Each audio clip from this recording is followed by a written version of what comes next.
The moment you define something, you create its opposite. Big and small, strong and weak, human and hollow. I'm a little late to the party, but I just finished Hell's Paradise Season 1, and the undertone of duality running through every character and conflict immediately stood out to me. Hell's Paradise is built on contrast, and balance determines who survives.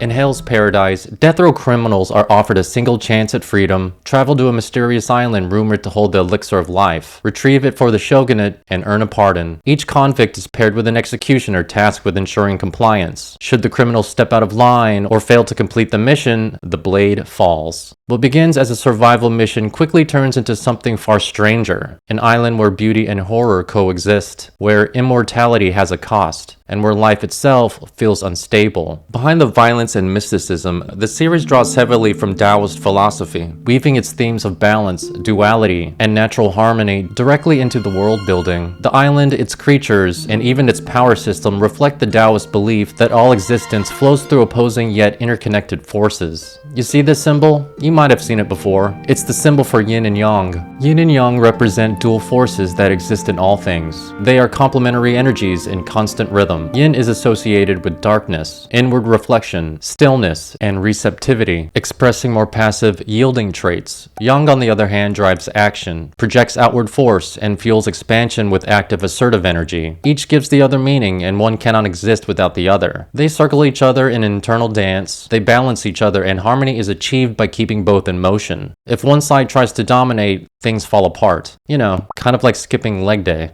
Gabimaru is the protagonist of Hell's Paradise, an elite shinobi from Iwagakure. He is widely feared as the village's strongest assassin. He earned the name Gabimaru the Hollow because he supposedly feels nothing while killing. His body is pushed beyond human limits, and he commands powerful fire-based ninjutsu. Over the course of his life as a shinobi, he has killed countless people, each life taken in service of a mission. Despite his reputation, Gabimaru is genuinely committed to his wife. Her face was burned by her own father, the chief of Iwagakure. Her father intended to break her spirit and erase any hope of a normal life. By taking away what he believed was her beauty, he assumed she would remain bound to the village's harsh reality, convinced no man would ever choose her. For someone labeled the Hollow, Gabimaru understands more than most. Where others see something taken, he sees something that was endured, and something beautiful. They married somewhat young, and at first, Gabimaru didn't know how to process the new arrangement. The experience was unfamiliar to him, something he had never been trained or prepared for. Over time, he begins to understand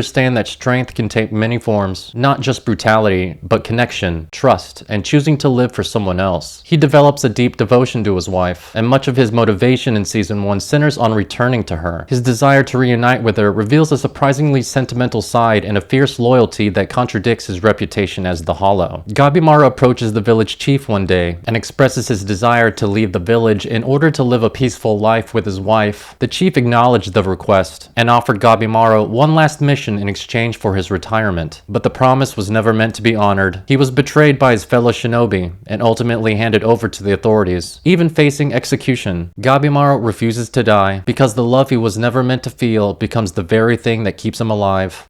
If Gabimaru represents force, the one who stands before him represents something else entirely. Sagiri is an executioner of the Yamada Asaemon clan, trained in precision, discipline, and the responsibility of carrying out death in service to the shogunate. From an early age, Sagiri knew who she wanted to become. She once witnessed her father perform a flawless execution. The precision, control, and mastery of his sword left a lasting impression on her, and she felt driven to reach that same level of discipline. Sagiri believed that being born into the infamous Yamada clan, a family synonymous with death, meant she would never live an ordinary life. What's more, her own father and clan continued to doubt her decision to take up the sword instead of pursuing a more traditional role. Shamed by her community and shunned by her clan, Sagiri chose to prove that her resolve was stronger than their expectations. That decision is what fuels her internal conflict. She possesses the skill to stand among the top-ranked executioners, yet her deep empathy causes her to feel the weight of every life she takes, a struggle she finds herself frequently at odds with. As an Asaemon, Sagiri was tasked to carry out Gabimaru's execution, since this guy couldn't do it. However, instead of killing him, Sagari gives him an offer. They weren't told much, except that Shinsenkyo is an island, and that this is what the elixir of life may look like. I don't know, man, the whole thing sounds suspicious. Sagari's fighting style is more precision and art, whereas Gabimaro's is more brutal and ruthless. Together, they represent two opposing approaches to survival, control and force moving side by side. But the island they are sent to does not favor one approach over the other, it demands both. Shinsenkyo is a mysterious, uncharted island that serves as the central stage of Hell's Paradise. Admittedly, while watching the series, I was confusing Shinsenkyo with Jusenkyo from Ranma 1/2 and Togenkyo from Nihao My Concubine. I mean, the island sounds so familiar, and everyone is searching for the magical water. Sure does sound familiar.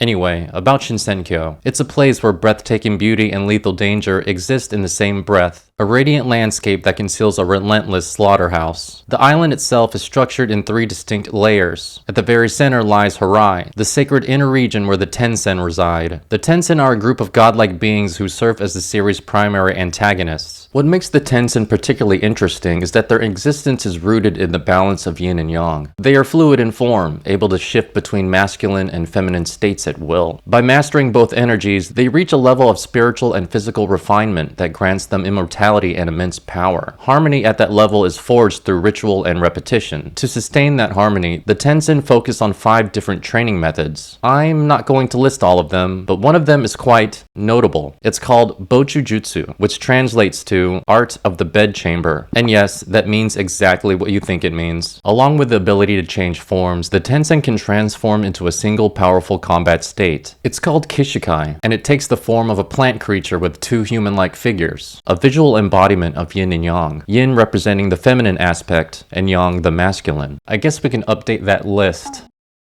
You can see this type of parallel through the entire show. In the wake of death, beauty rises in bloom. The island itself looks like a vibrant paradise, yet it functions as an unforgiving graveyard. And then there are criminals and their Asaimon monitors, 2 pairings bound together by survival and judgment. Everywhere you look, duality is present.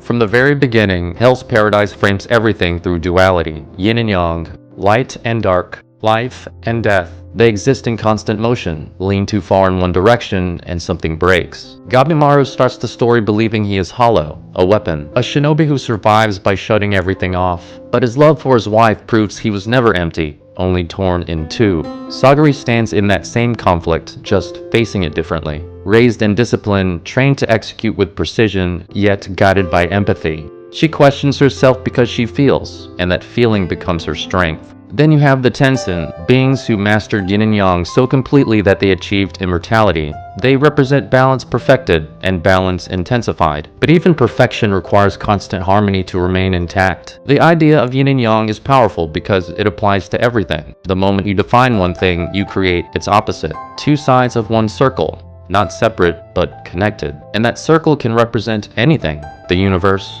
the people around you. It can even represent you. No matter how you interpret something, its counterpart will always exist alongside it, and recognizing that can change the way you see yourself. Thanks for watching, and as always, remember to save your progress. Balance is everything. If you made it to the end of the video, please consider liking and subscribing. It really helps the channel. Thanks.